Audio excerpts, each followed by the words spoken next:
Next subject.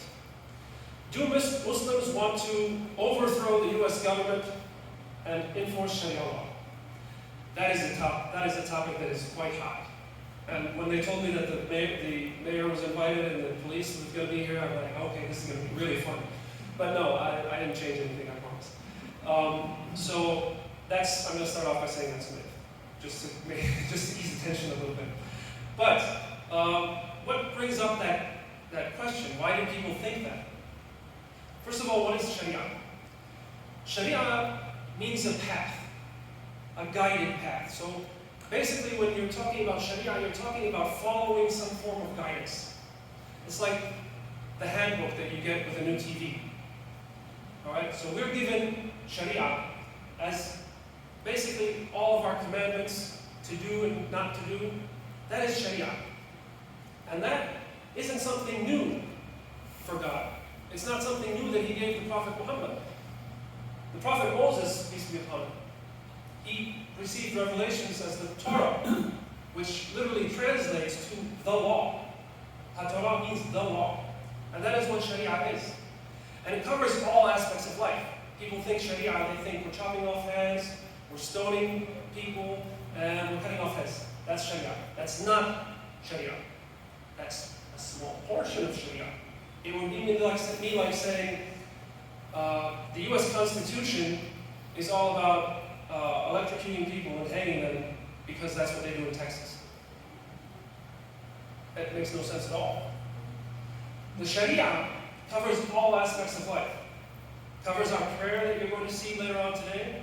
It covers us doing this, very open house. It covers raising our kids, going to school, going to the doctor. It covers travel. It covers every aspect of life. It covers how to use the restroom properly. That is why we say Islam covers all aspects of life. Now, the question is, who implements Sharia law today? Having given that definition, we could say that we as individuals implement Sharia. We like to implement Sharia to the best of our abilities as individuals. But if Sharia encompasses all aspects of life, there are things that I as an individual can't do. It has to be a group effort. That's where government comes in. Foreign policy. Every aspect of life is covered in Sharia. Now the question is, who implements Sharia law today as a government? Partially, some. You've heard Saudi Arabia, you've heard Iran, you've heard ISIS. They'll grab parts of it and they'll implement it. Some better than others. But the true Islamic system that was put forth by the Prophet, peace be upon him, is non-existent today. It hasn't been existent for many decades, a century, to be more precise. So, Sharia law itself is not implemented in a governmental system anywhere in the world. So there is no government to set as an example to judge it. Now, what are the requirements of Sharia law? Well, first you need to establish a base. A base of people who actually want Sharia law to be implemented upon them, who believe in Sharia law.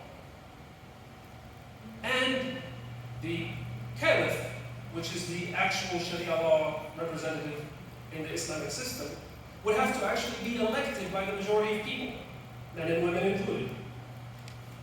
That is how elections happen. Now there's other ways to get a caliph, but without the people accepting him, it doesn't work. So enforcing yourself on people to enforce what you think is Sharia law, like ISIS, falls apart. They weren't asked to be there by the people who were there. Now, would Sharia law help solve today's problems?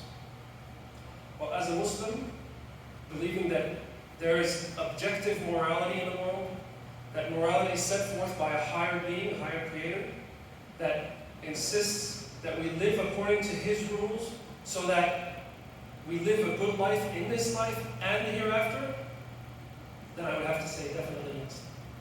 Sharia law could help solve many of today's problems. In fact, all of today's problems. problems involving economics, involving education. And each one of these has a systematic way of solving the problem. It's not just some, oh, God says do this and that's it. No, there's a complete system as to how these are implemented in the proper Sharia law. Medicine, racism, that's a big one. Islam had abolished racism, and we'll get to that in a little bit. Domestic abuse, alcohol, drugs, pollution, global warming, poverty. All of these have laws, specific laws, guidelines to follow that would actually be presentable in today's life. And that would solve today's problems, not the problems of 1400 years ago, but today's problems with those laws. So, do Muslims want to overthrow the US government and implement Sharia law? No, that's a myth. But do Muslims want to see Sharia law implemented? Would they think that there's good benefit in that? Absolutely. That's not something a Muslim can deny. So myth? Kind of. Definitely myth on the overthrowing the government part, just extra clarifying. Okay.